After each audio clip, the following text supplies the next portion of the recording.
नमस्कार दोस्तों, आपका मेरे चैनल में हार्दिक स्वागत है।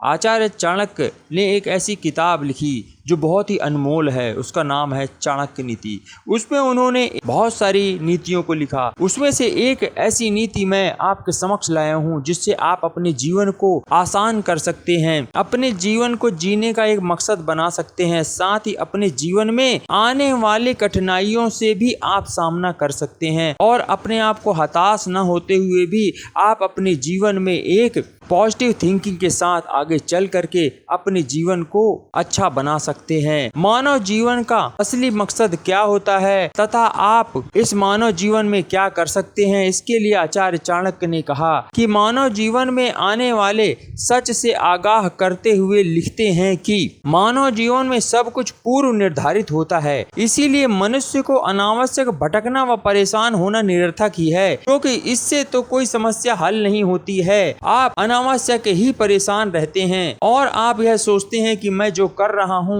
वह क्यों नहीं हो रहा है, परंतु वो कहते हैं कि प्रारब्ध में जो लिखा होता है वह निश्चित होता ही है। आगे वह बताते हैं कि मनुष्य को माँ के गर्भ में आते ही सब कुछ वहीं पर निर्धारित हो जाता है और उसका जीवन मरण का समय किस प्रकार वह जिएगा, उसका जीवन कैसे होगा, उसे क्या सुख दुख मिलेंगे, उसके साथ क्या अच्छा बुरा होगा, वह जीवन में यश पाएगा या अपयश पाएगा, सब कुछ ईश्वर द्वारा ही पूर्व निर्धारित होता है। ऐसा आचार्य चाणक्य ने कहा। आचार्य चाणक्य यह कहते हैं कि यह सब चीजें पूर्व निर्धारित तो होती हैं, परंतु मनुष्य को हताश कभी नहीं होना चाहिए। वो आगे कहते हैं कि मानव को अनावश्यक चिंतित भी नहीं होना चाहिए कि वह यही सोचता रहे कि मेरे जो भाग्य में लिखा है वही सब कुछ होगा, मेरे जो पहले से ही पूर्व निर्धारित ईश्वर ने यही होगा। लेकिन वो कहते हैं कि यदि आप अपने कर्मों को अच्छे से करते हैं तो आपको उसी के हिसाब से फिर ईश्वर आपको फल देगा। इसलिए वो कहते हैं कि मेरा मतलब यह है कि उसे फल कामना से